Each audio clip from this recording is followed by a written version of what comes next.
Hello, I'm Atindra Chaturvedi. In the previous video, we looked at vSphere 6 Advanced Networking. In this video, we are going to take a look at Network I/O Control version 3 that is available in vSphere 6. Network I/O Control, or NIOC, basically allows us now to define for virtual machines the same kinds of shares, reservations, and limits that we could do for CPU and memory in those virtual machines. We can now do the same thing for network I/O as well.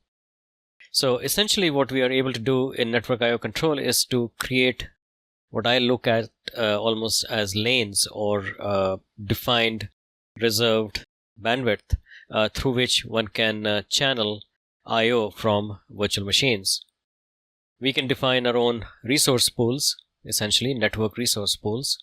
And in these network resource pools, we can assign bandwidth, and then we can connect virtual machines to these resource pools via the DV port groups. So the first step would be to create the resource pools, and then the resource pools would be associated with DV port groups, and then the virtual machines would connect to DV port groups.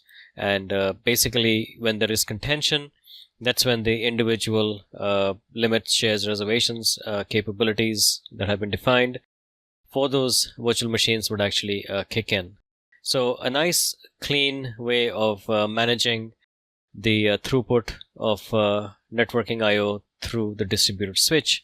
And then later on, once we get to the physical side of the network, the class of service and the differentiated services control point markings that have been put on that traffic then takes over.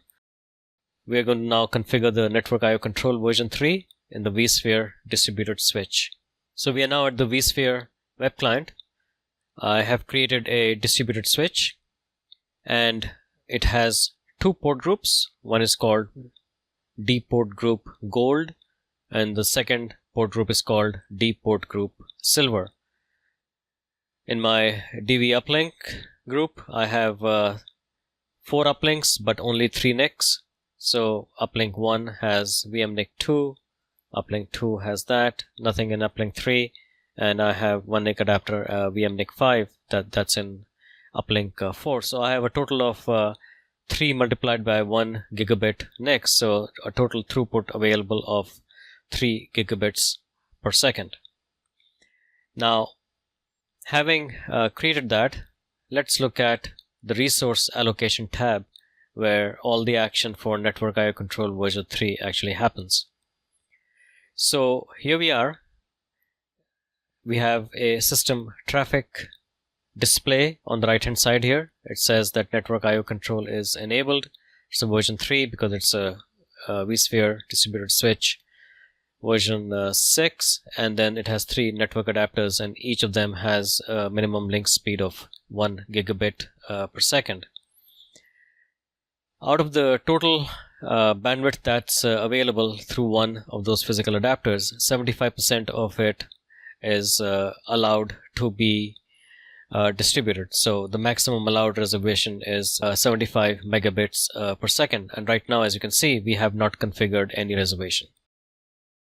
Let's look at the network pools, network resource pools. So in order to create those network resource pools, we have to set aside bandwidth reservation for virtual machine system traffic first. So we can go into system traffic, or we can click on this link. Let's just keep it simple. We go to system traffic, we click on virtual machine traffic, click on the pencil. You can see the shares are high, so it is a value of 100. A normal share would be 50. So let's reserve 250 megabits per second, and let's also put a limit on the virtual machine system traffic of 250 megabits per second. Okay. Now that we have done that, it is plugging away at this point in time. We then go into network resource pools. Okay, it recognizes that now. Click on this.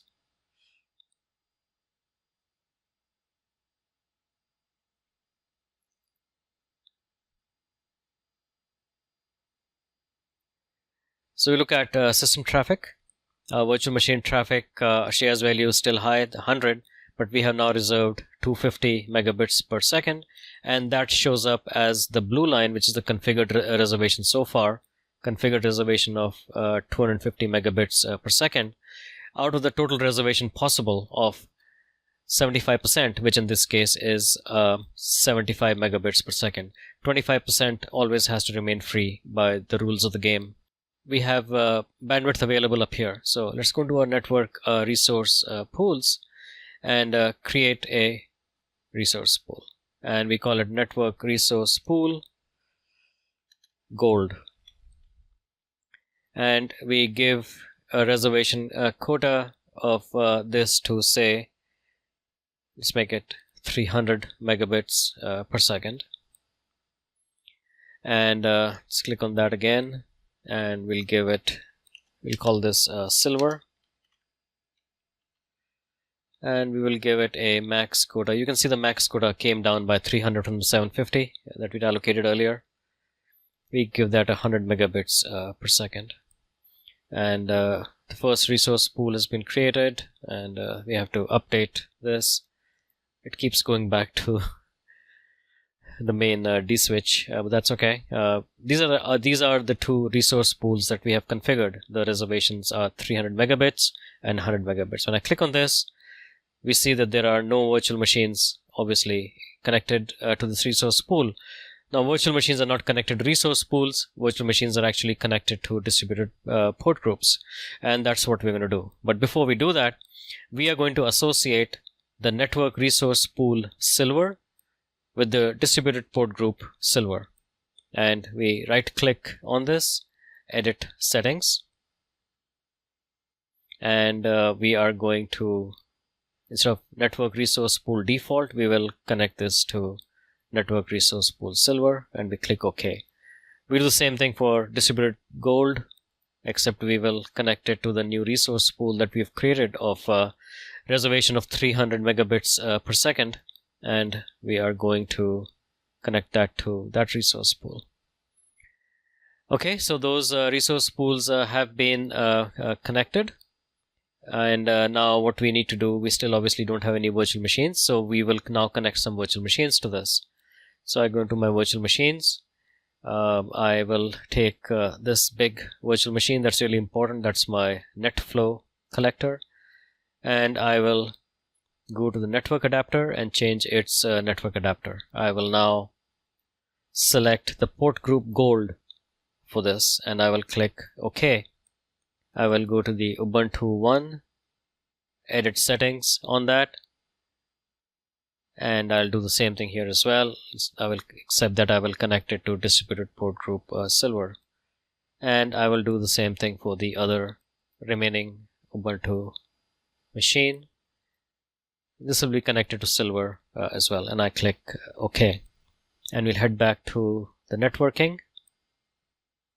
Look at our distributed switch again. Again, the resource allocation tab out there. As you can see, the total quota right now is 400 megabits per second, because we have 300 and 100 adding up to the 400. The maximum we can use is 750 megabits, so we still have 35 megabits per second remaining for anything else that we'd want to do later.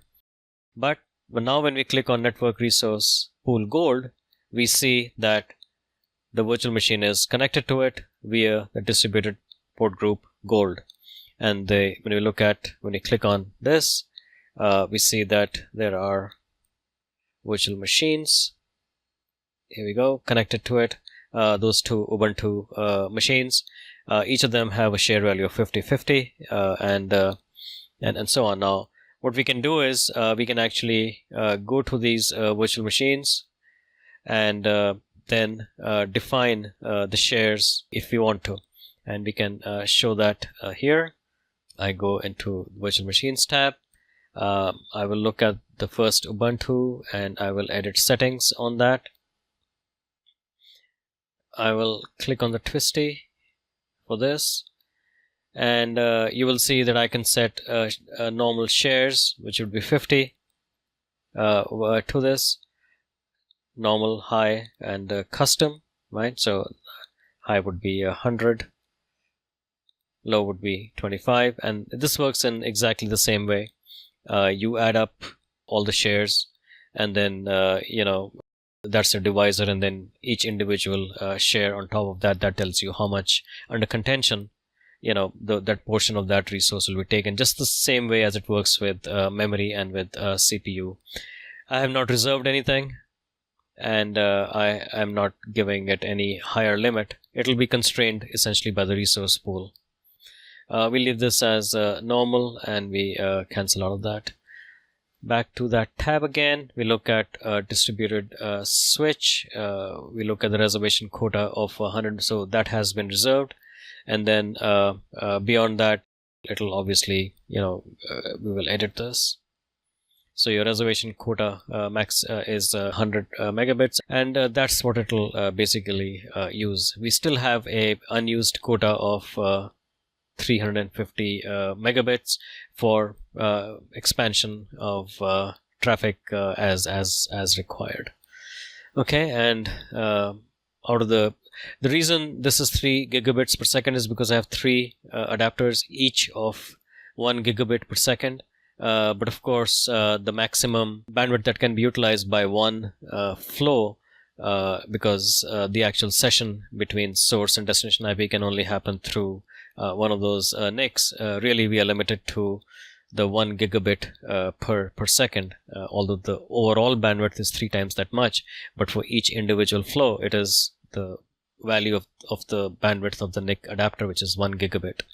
And out of that, virtual machine traffic reservation is 250, as we said earlier, and that is always the first thing that has to be set up. So after setting up the virtual machine traffic reservation, what is then possible to do is to set up the network resource pools. In the network resource pools, we define the reservation quota for that resource pool. We then assign that resource pool to a port group. So we look at the port group, edit settings, and in there we can assign the resource pool. So we assign this to gold and cancel out because it's already assigned to gold. And then basically we can either migrate virtual machines to deep port groups, or do it the simple way as I did, because we only have a few virtual machines here, to just change the network adapter settings for that.